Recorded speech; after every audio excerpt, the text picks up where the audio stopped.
first of all, what kind of mythical powers does a Sun Devil have? We got to consider that. You all don't remember the Georgia Southern game, do you?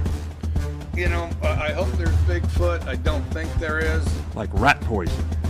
All right, so It's Division One football. It ain't intramurals. All right, welcome back to the Hoppy Huddle podcast. My name's Jake. That's Ed. Today we are again, still to this day, talking college football. We're breaking down the Big 12 today. Big 12 Part 2. We've got BYU, Houston, Baylor, TCU, Arizona State, West Virginia, Cincinnati, and Iowa State. I think I've got on about 7 different pieces of Baylor merch or related gear right now. I bet you can wonder which school I went to. Yes, we're all wondering. Yeah, everyone's very confused, has no idea. Yet, we are going to talk about all those schools in the rest of the Big 12 today. And I love the Big 12. I'm a Big 12 fan, Big 12 alumnus. And that aside, I do think the Big 12 is one of the most exciting conferences in college football. Extreme parity, extreme difference of styles between the teams, different coaches trying out different schemes. You know, the Big 12 has, for a long time in college football, been kind of a laboratory where, like, new concepts get developed, both on offense and on defense. I think that's true again this year. Got a lot of good quarterbacks in the Big 12. Interesting quarterbacks, and a lot of good and interesting coaches as well. Yeah. I think it's going to be. This is the conference where I think when you're in the middle here, there's going to be one team that's going to break out and compete. That come around the 1st of November, we're going to be looking at them going, they have a shot to be in the conference championship game. We just don't know which team that's probably going to be yet. That's the problem. We're going to guess at it tonight. We guessed a little bit about the other night. So I don't know which team it is. So we're going to talk about a number of these teams. I'm pretty certain it's probably not going to be a couple, and we'll talk about one or two of those. Yeah, there's a couple. But the rest of these teams in the middle depends on which way we're going to play. I mean, how they're going to play depends on what level of quarterback play they get. I mean, it's just so many variables. That's why this league is so much fun, and that's why going into the first week of November, we may have 4 or 5 teams still vying for that conference championship. And because that conference championship still gets you an automatic berth into the playoff, it matters.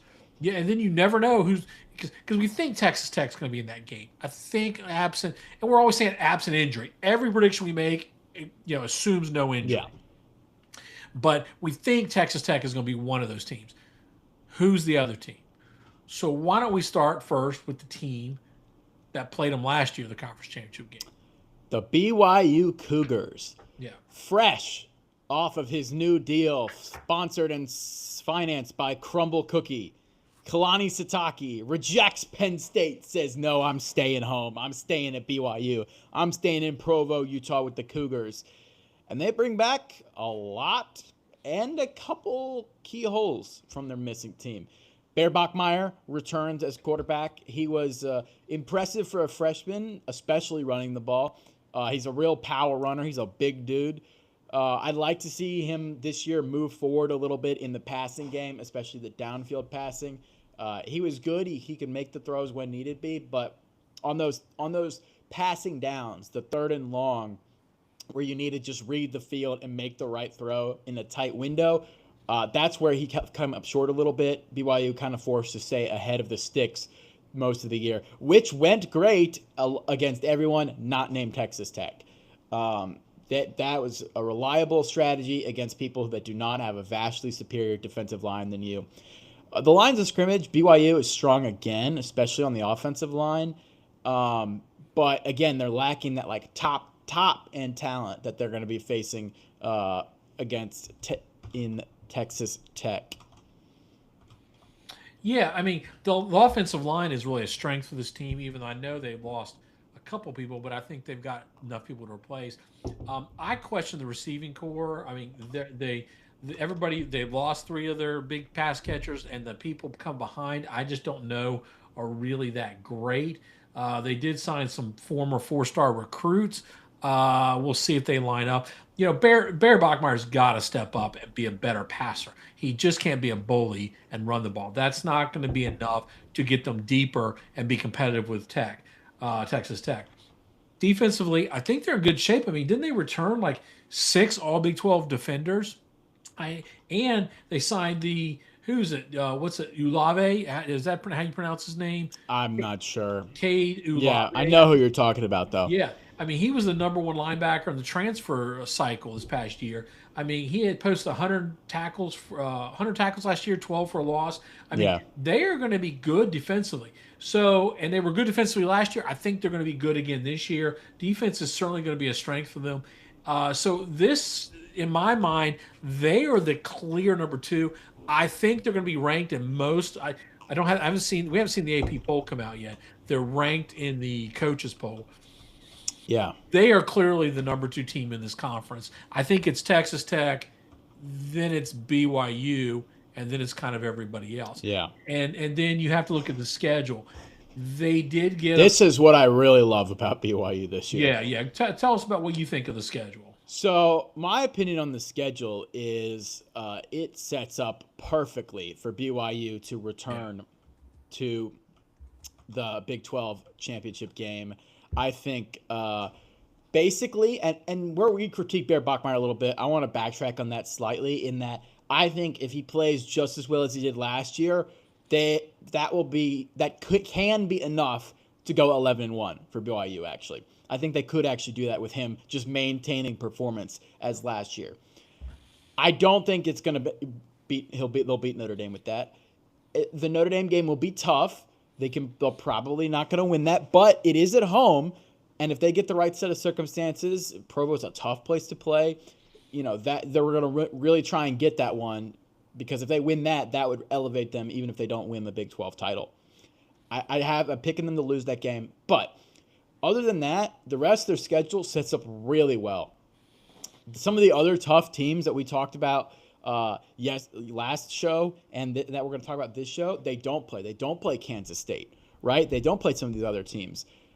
They don't play Houston. They don't play Houston. The other two probably, we think, they don't play Oklahoma State, who I think is going to be really good, right? And so you look at their schedule, every game I think they'll be favored except the Notre Dame game, is my opinion. I think you're right.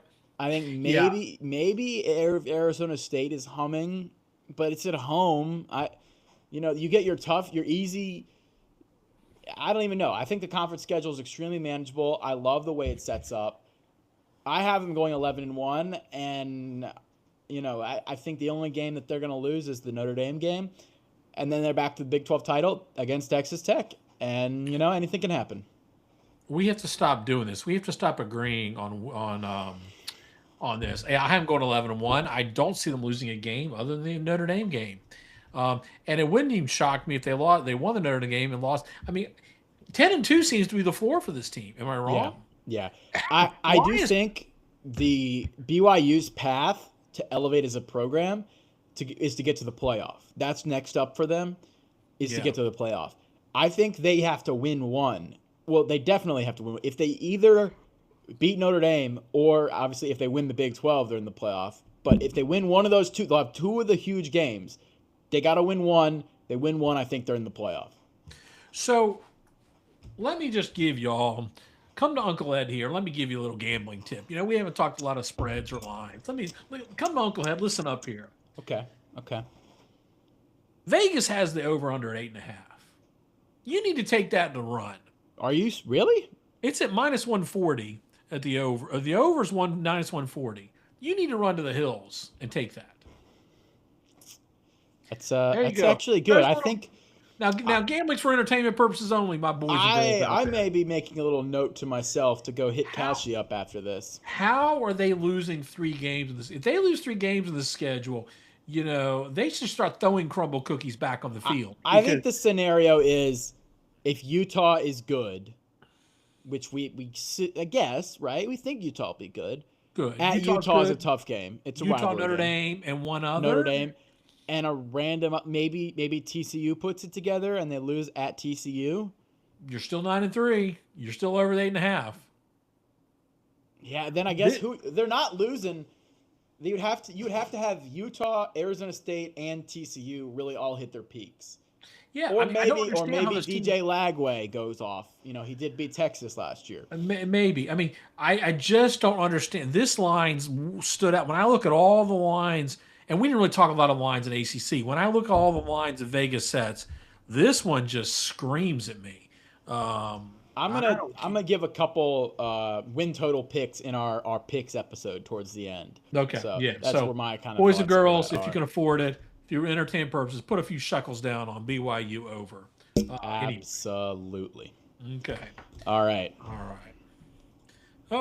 right. Well, now let's go to the. Oh no. Let's go to the other team that they don't play, that many consider a favorite, or at least a favorite after a pretty good season last year, and that's the Houston Cougars. And I've got a pretty strong opinion about this team this year. Now, I like Willie Fritz. I think Willie Fritz is the ultimate coach that if your team's terrible and you need to turn it around quickly, he's the guy. He's the guy that's going to come in and fix your program. He's going to figure out, he's like the WD-40 and the duct tape, man. He's going to find a way. He's going to just patch holes. He's going to grease the wheels. He's going to do whatever to get that thing up and running, okay? He's the reboot on the computer, okay? Yeah. Unplug it, plug it back in, and reboot it. Okay, that's what he does. Now, he gets Connor Wegman back. We've had mixed feelings about Connor Wegman. He played pretty well last year. But he played pretty well in this offense. They get who's the running back they get? They get the guy. Oh, by the way, they also bring in the number 1 overall quarterback, 5-star true freshman. I'm blanking on his name, but they've already said that he's going to see some packages this year. Okay. And they get Mekhi Hughes from Oregon that comes in. He was stuck in a backfield at Oregon. Remember, he's a pretty good running back. Yeah. He went. I guess he was with Fritz at Tulane, right? And then he went to Oregon, and now he's back. So I think they're going to be able to put up some points. Here's my issue with them, and defensively, they're okay. I think they've lost a few guys back, certainly at the linebacker level. Yeah. I think they got to replace those. But here's my issue with Houston, and I think they're a decent team, and I think I'll give you the over/under win total because 8.5, same as BYU. Okay, I get it. And this team was what, 9? Was this team a 10-win team last year? It was a 10-win team last 10-win team. All right. 7 one-score games last year. They were 6-1. Now, you can call that the genius of Willie Fritz. Winning's a skill. Winning's a skill. In this league, where just ask Scott Frost, there's a lot of one-score games. I don't think that happens 2 years in a row. I think if you have 7 one-score games again, you're not going 6-1. You may go 4-3, 3-4, and so all of a sudden that 10-win season becomes a 7-win season or an 8-win season. Right. I struggle with it. They also didn't really get. I mean, their schedule's okay. Not the worst schedule. Not the worst schedule, but I just don't know that if you flip a few of those games, that they don't drop back a little bit from a 10-win season. I think the over/under 8.5 is probably pretty fair. I don't know, Jake. What do you think? So I am high on Houston. I'm not as high on Houston as I am on BYU. The number 1 overall quarterback's his name was Kenzian Henderson.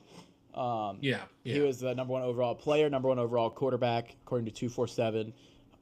He's a freshman this year at Houston. He will see some playing time for sure, and he's their QB of the future.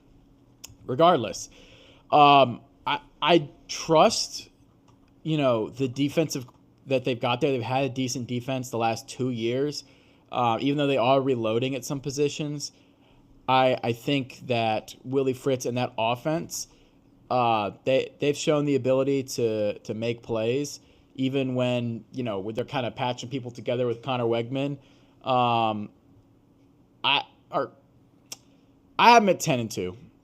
I think. Boy, they got to go to Texas Tech, to Kansas State, to Utah, and they play Oklahoma State all in the first 2 months. If they don't have but one loss go November, then or two losses, they're in good shape. I just don't know they're going to get through that. I don't know where the second loss is going to come from. I haven't listened at Texas Tech. I could see a third and fourth loss. Like it's kind of a tough schedule. It wouldn't surprise me. I'm higher on Houston this year. I think that their secondary and is pretty good. They've got a pretty decent amount of returning starters on that defense. A wide receiver, they have Amari Thomas, right?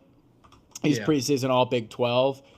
I think, and I just think Willie Fritz is a dang good coach. Like, I just think he is. And I think against a lot of these other coaches, he may just outcoach some of them. And go down the schedule here.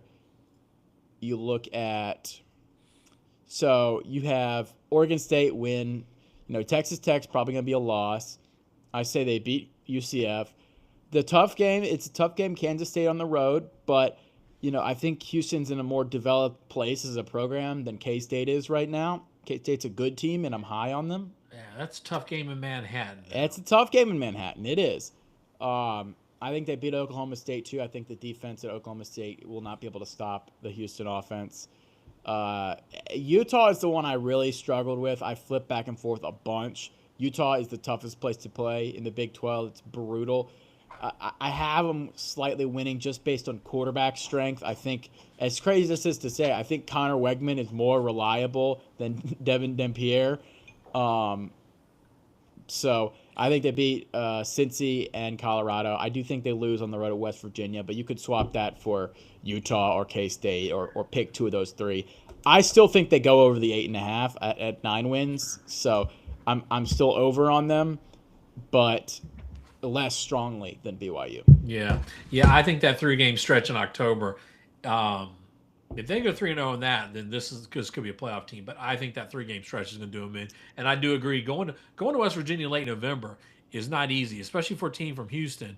Yeah, you could be a weather game, and I think that's West Virginia's. It could be snowing. Exactly. So I think that's challenging. So. Yeah. All righty. Let us move on and keep rolling. To your favorite team. Are we talking the Baylor Bears, baby? Woo! No, I was going to say talk about TCU. Oh, no. That's not my favorite team. I know. All right, let's on purpose. Let's talk TCU.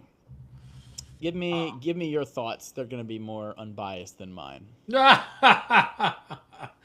All right. So,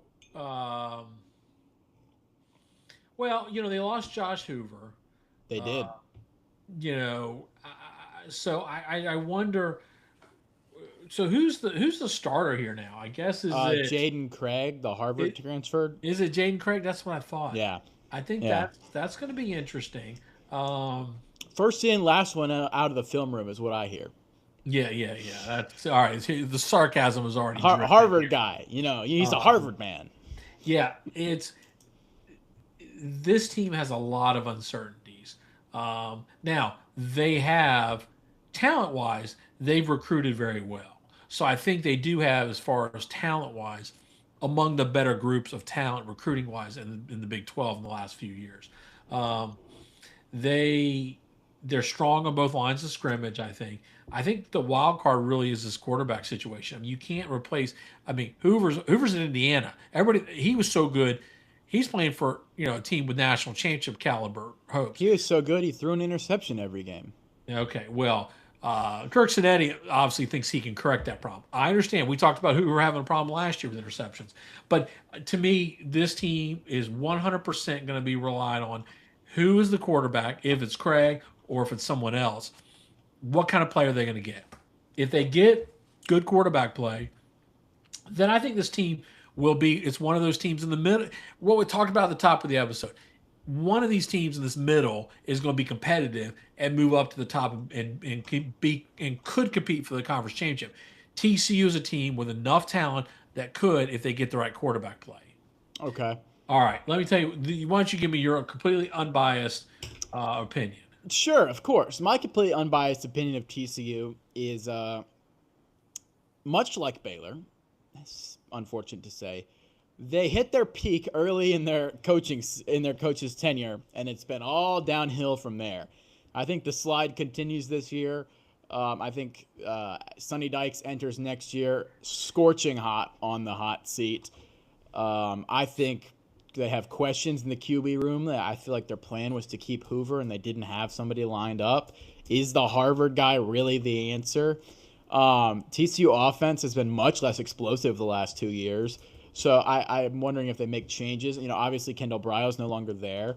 So they brought in who did they bring in as OC? The UConn coordinator, Gordon Somanthan, right? Samus, yeah. Yeah. So bringing in a UConn's coordinator, they were a good team last year, but it's moving to more pro style kind of offense versus the kind of air raid that Bryles ran. Yeah, but how does that mix with what Sonny Dykes has done in the past? He's always been more of a spread guy. Yeah. So I question that. I think they do bring in talent, but how much of that has really matured into like elite players and which players have left? There's definitely been some departures in the transfer portal. I don't know if I really trust their defense. It's decent, but up front, I think in the defensive line, they've got questions. In the secondary, they're a little better, I think. That's Jamel Johnson as a corner is good, and they've got a decent O-line. But I think I smell a 5-7 for TCU. Really? See, I'm looking. Where do I have them at here?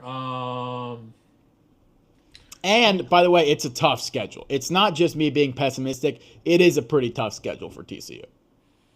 Yeah, I have them more at 8-4. I think the schedule is tough, but they're going to be 4-0, and then West Virginia, Kansas, both are at home. There's 5-6, Arizona. I mean, I could see them. You're penciling in the win over West Virginia at home. Yeah, probably I am. They get at Arizona. That's winnable. Kansas State, Utah. Noah Fafita is better than anything they got back there. I know, but I don't know that Noah Fafita has. We talked about this. I'm not sure what else is around Noah Fafita. I mean, I just didn't think. I mean, I see 4 losses, but I don't know much else. I mean, you're going to lose to Texas Tech, but could you beat? Is Utah that unbeatable at home? They're going to lose the last 3, right? All right. Well, let's see. Where are my losses here on the schedule? I am losing to Utah. BYU. I am losing to Baylor. I am losing to Arizona. I am losing to Texas Tech. You haven't beaten Utah and Kansas State? They're both at home, yeah. Yeah, I think K-State's going to beat them. Probably it's possible. Too. Again, I'm probably grading a higher on a curve of this team based on what they've done and what they've shown. This Sonny Dykes has proven that this team is absent the one bad year in 2023. This team has been consistently at the top of the Big 12. I mean, are you wrong? Am I wrong? I don't know, man. I don't see it. I think there's a little bias built in here. No comment. Okay. No comment. All right. Well, then let's get to the team you really like then. Sick 'em Bears, baby. How long? Okay, I'm going to step away for the next 15 minutes of the podcast. All right. We're not going to talk about Baylor for 15 minutes, okay? But Baylor Bears. What is there to say about Baylor that has not already been said? Dave Aranda, his seat is made of burning hot coals. This is the year. New AD. The only reason he wasn't fired last year is because they fired the AD. You got to prove it to the new AD or he's gone. Dave Aranda's defense was completely broken last year. I don't know if he's lost his touch or what. Supposed to be the defensive genius. Took back coaching reins of the defense. Defense was terrible. So, what did they do? Well, they're like, screw it. If we're going to give Dave Aranda a chance, we're going to give him a real chance. They went out and they got Joe Klanderman from K-State, who ran a great defense there. The offense was the problem at K-State, not the defense. They brought over a couple players from K-State as well. Jake Spavital on offense returns as the offensive coordinator, fresh off Sawyer Robertson's, top 10 QBR season. I think that offense will be electric. I don't have much of a problem with the offense here. I think DJ Lagway, we don't really know. It's been a while since we've seen him healthy with a full off season. New change of scenery for DJ Lagway. we know he has all the talent in the world. Unbelievable talent, DJ Lagway does. His father, Derek Lagway, played at Baylor, so he's a Baylor legacy. He's coming home. I do think that playing at a place that's like more supportive for you, that's more surrounding you with the right kind of support structure can be really beneficial for DJ. A reset. I think he's really connected with his teams. They were going on vacation, throwing passes to all the wide receivers in the offseason, hanging out, building camaraderie. I think Dawson Pendergrass at running back. There are not many white running backs in the country, but when they are there, they are good. And Dawson Pendergrass is no exception. He's an excellent running back for Baylor. I think you also have Drillon Miller and Louis Brown as wide receivers. Also, we get Hosea. I thought Pendergrass was out with an injury. No, is he good? Is he healthy? I think he was out last year with an injury. Oh, okay. Yeah, he was injured last year. He should be good this year. Okay, all right. Yeah. I mean, I haven't been on Twitter the last week and a half. Okay. Maybe I'm just thinking. Yeah, I guess it was last year I'm thinking of. Yeah. I could be wrong. But so the big one though is Baylor spent big on the portal on defense to bring in Hosea Wheeler. You may recognize him from such teams as the Indiana Hoosiers national championship team where he started on the defensive line. Baylor spends big. He got the waiver from the judge this week. He will be starting for the Baylor Bears to bring that defense to the next level under Clanderman. And Clanderman's scheme is very a pass rush heavy, pressure the quarterback. And so Hosea Wheeler will be huge there. Jacob Redding, the safety, he is excellent as well. I think the skill positions, the wide receiver room is deep around Lagway. The real question is the offensive line. This is the only area where the offensive line and linebackers, I think, are the places where there's kind of question marks for Baylor. They've brought in guys, they've developed them, but they haven't really seen the field as much. It'll be interesting. They brought in a couple O-line transfers to kind of boost that room. But, I think the front seven for Baylor on defense is good, and safeties, a little questions with some corners and linebackers. But overall, will this be enough to save Dave Aranda's job? He put a lot of effort to overhaul a bad team to an okay team. I have him at 7-5, which is an improvement. That is not enough to save Dave Aranda's job. He is still fired at the end of the year.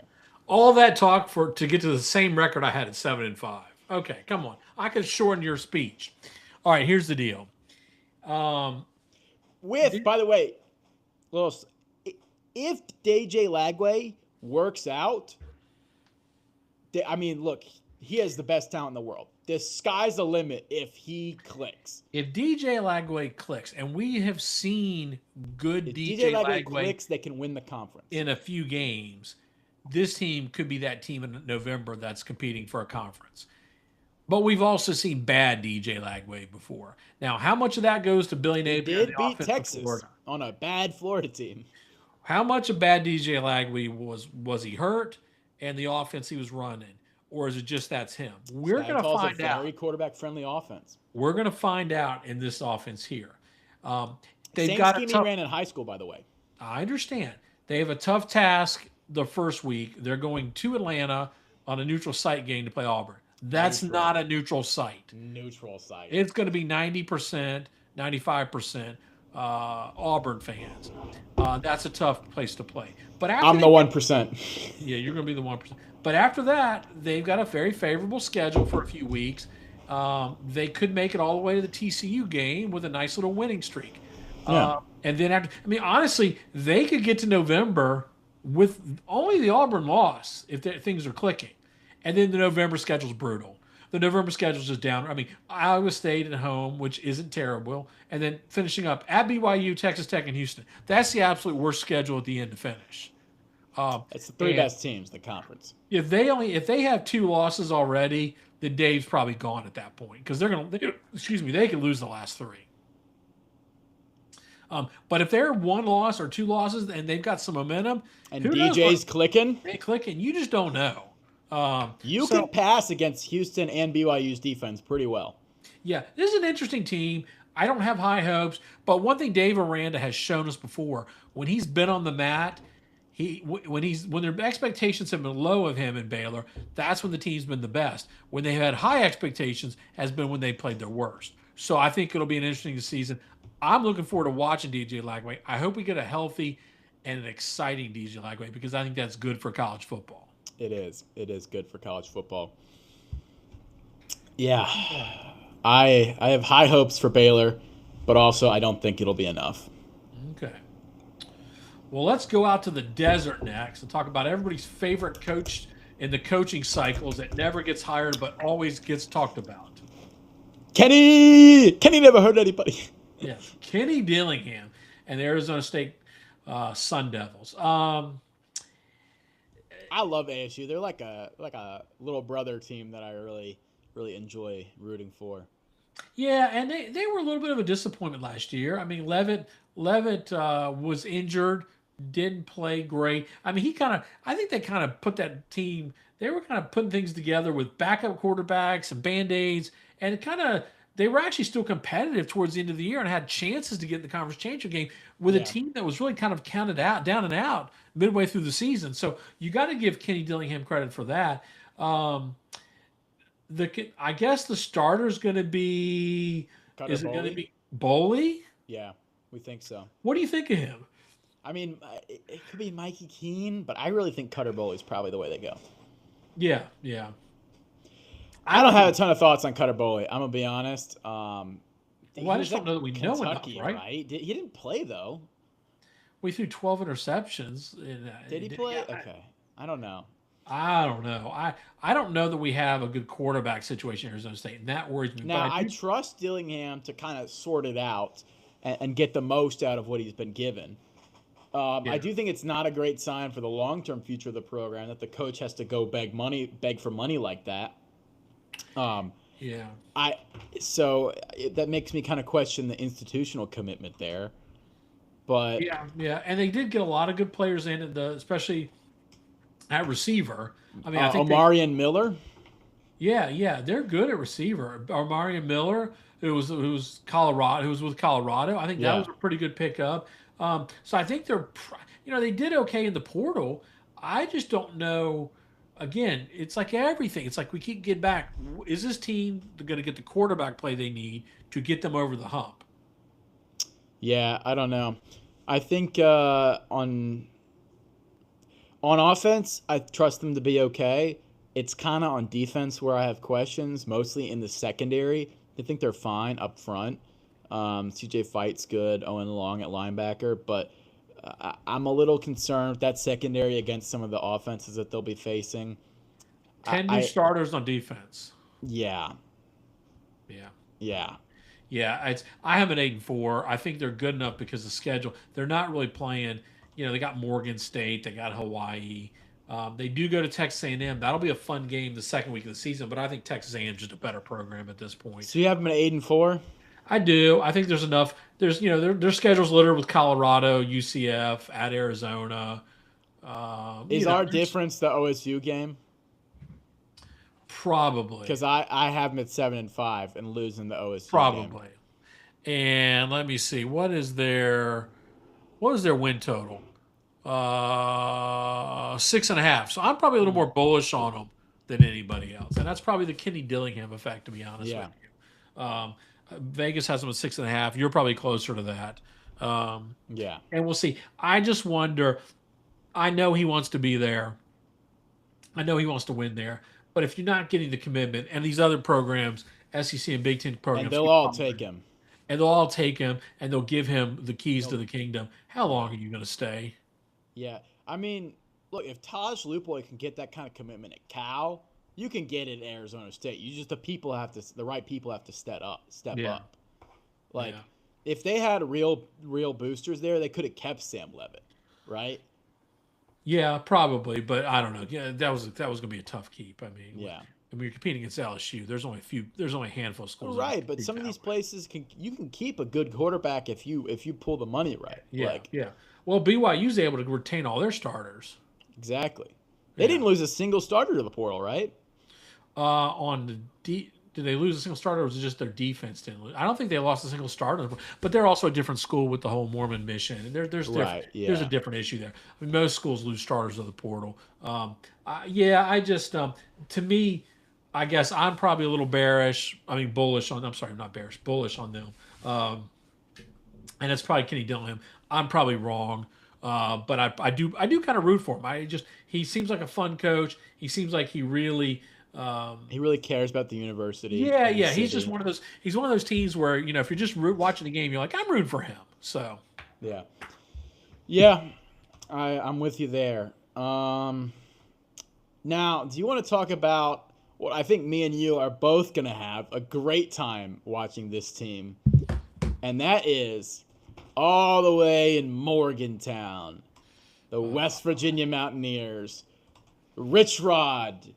He's returned. He's had one season to build the program. And this year, I think it's West Virginia's breakout year. And by breakout, I mean 7-5. But still, it's an improvement. I think Rich Rod keeps building. I love what they're doing there. They got commitment. Pat McAfee chipping in for the NIL checks. West Virginia, growing up in the 2000s, watching college football, I think anybody who grew up during that time, West Virginia offense and Rich Rod has a special place in your heart. And so I really am rooting for them there. I think 7-5 is kind of where they cap out based on the skill to the talent they have available. But never count Rich Rod out. He could dump up and get one of these games. Their offense is really good. Yeah, I think we're really going to see this program hit its stride next year, year 3. I'm not sure we're going to get there this year. FanDuel has them at what? FanDuel has them at 5.5 wins. I think they're a little better than that. I don't know who's going to win this quarterback battle, whether it's going to be. I don't know either. Whether it's going to be what's his name, Scotty Fox, or we're going to get the Michael Hawkins. I think it's probably Michael Hawkins. They liked him at Oklahoma. I'm curious to see how he is when he has actual healthy receivers. He can also run too, and Rich Rod likes to run the quarterback. Yeah, and that was never at Oklahoma. It was never really the running issue. It was the throw. There was nobody to throw the ball to. Right, but when he did run, he did make some plays. So I am interested if he surprises people based on how good he was, just because at Oklahoma he had no one to throw the ball to. Yeah, so I think this will be a fun team to watch. I like their upside, but they literally had trouble scoring last year. So I think you're getting kind of an overhaul. That's why I think probably Hawkins may end up being the starter, and they're going to do everything they can to put points on the board, because that's really where they struggled the most last year. It wasn't necessarily defense. Passing defense was terrible, but it was really scoring on the offensive side of the ball, particularly passing. And so you've got to get something out of that game with Hawkins, or if it's Fox, one of the two. But I think we do see an improved West Virginia team. I mean, how many games did they win last year? They won 4 games. Yeah. I think we're going bowling this year. I think you're winning at least 6, maybe 7. If things break the right way, they could win 8. I don't see them winning more than 8. Morgantown is a tough place to play, and I think that's a true home field advantage. That's going to bite somebody, whether that's Houston, whether that's Oklahoma State, whether that's Kansas. That's going to get somebody that thinks they're going to get a win on that schedule. And Kansas isn't very good, but I particularly think of Houston particularly, and Oklahoma State, 2 teams that we're a little bit higher on. They better be careful. Going in there. And Cam Cook, their running back, is preseason All Big 12. He's excellent. They also got a pretty good fullback, Caden Luke. So you got Rich Rod with a running quarterback, an All Big 12 running back, and a star fullback. Dude, this guy's going to pound the rock. They are going to rack up. I would not be surprised at all if they lead the Big 12 in rushing. Yeah, and they're one of those teams that I think they're probably, talking about the tier teams that could maybe make a jump up and compete for the conference championship. I think they're at the bottom, and I really don't expect them to make that jump up. But they're the group that could just bite you on any given Saturday. Yeah. And then we'll get to the groups now of the teams that really aren't going to do much. Yeah, and that's Cincinnati is in that group. Yeah. So you go ahead. Oh, No, sorry. I'll let you. Okay. Scott Satterfield comes over from Louisville, largely seen as a reset the clock move. I think the clock's running out again. Yeah. They've been just, they were good when they had Brennan Sorsby. He was their best player last year. They lose him to the portal and then eventually to nobody. I I don't know who they're replacing him with. I think it's J.C. French, right, from Georgia Southern. Um, but I'm curious on how this offense is going to run. They've got a decent O line, but their defense is definitely a question mark. They just don't have the talent that a lot of the other Big 12 teams are. It seems like that when Marcus Freeman left Cincinnati, the talent acquisition left with him, right? The coordinator when he went to Marcus Freeman and Luke Fickell. He went to, of course, Notre Dame. The talent acquisition pipeline that they had in Ohio and Kentucky seems to have dried up. Their roster, they've got individual pieces that aren't bad, but I just overall as a roster, I don't think they're going to be competitive. I have them at a very not good 3-8. I think they beat Boston College. I would think they win the first 3 games and then or 3-9, sorry, and then lose the rest. Yeah, I have him in that range too. I mean, it's just there's just again some individual players. I like the Peak in the secondary. I think is a pretty good player. He was all Big 12 last year. He's back. I think there's some decent players on this team.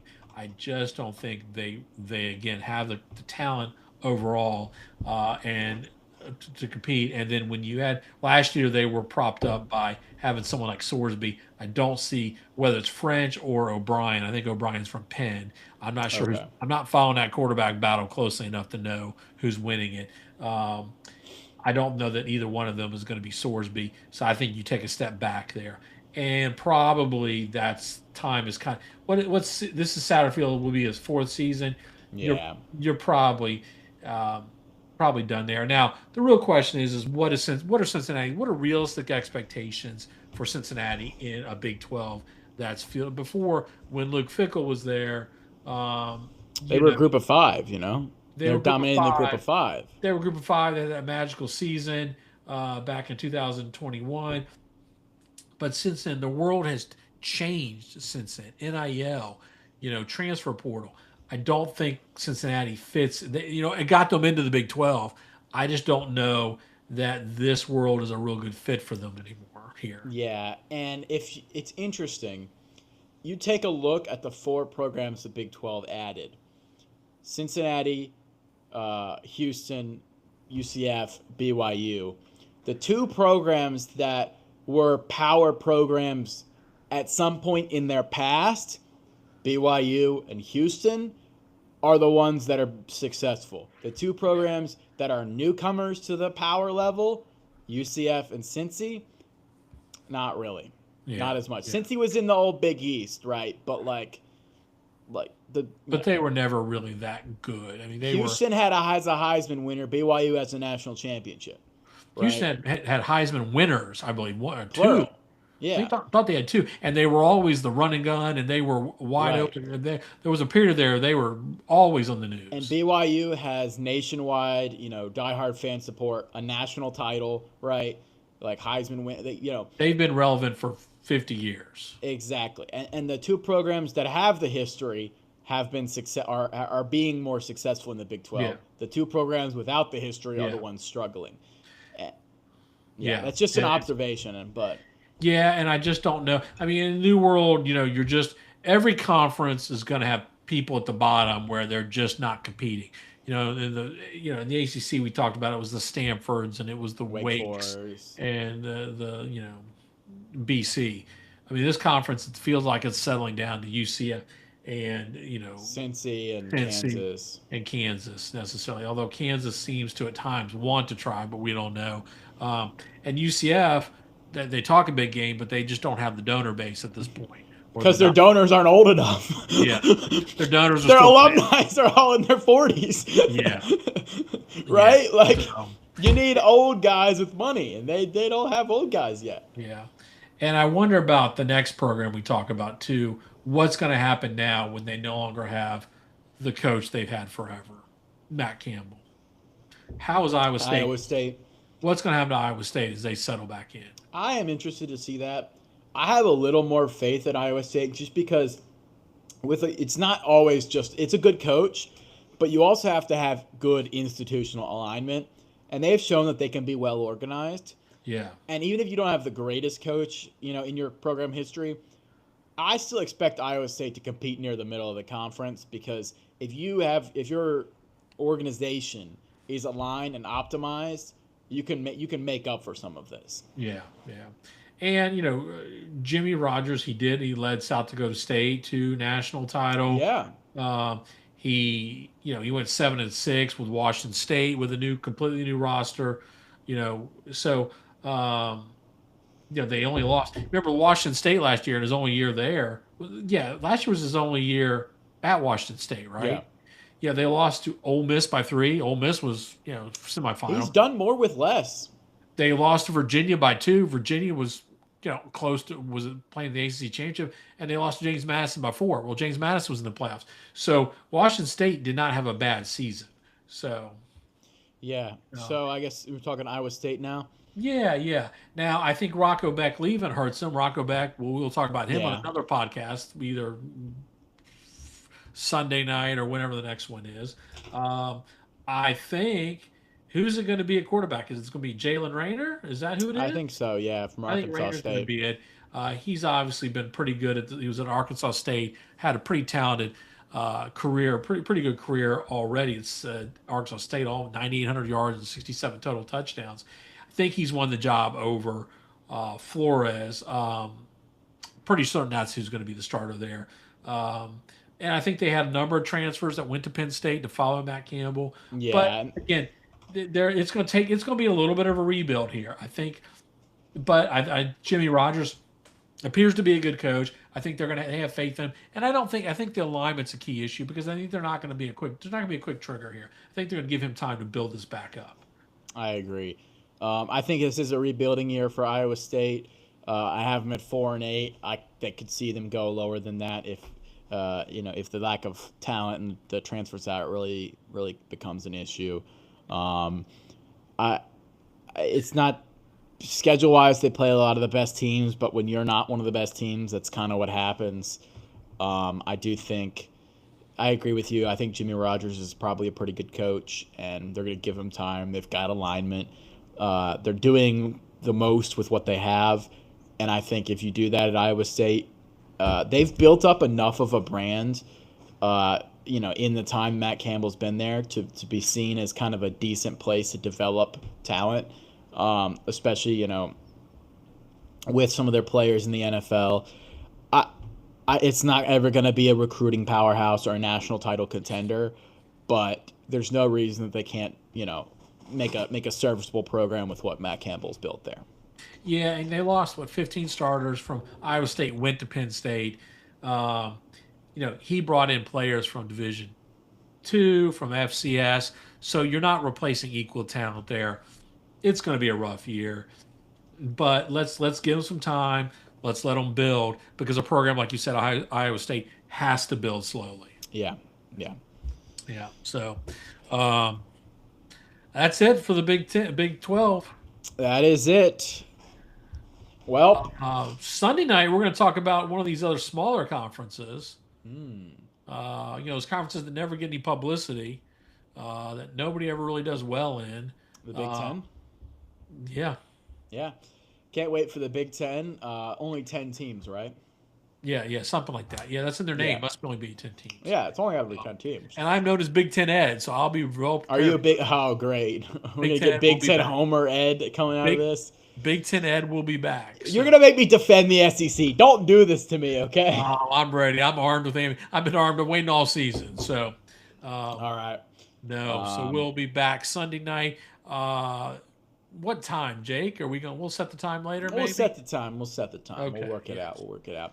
Thank you guys so much for watching. We appreciate our loyal viewers. Dude, we're really getting the socials going, so appreciate liking and following and sharing all of the posts. We're at 44 subscribers now on YouTube. Let's try and get to 50.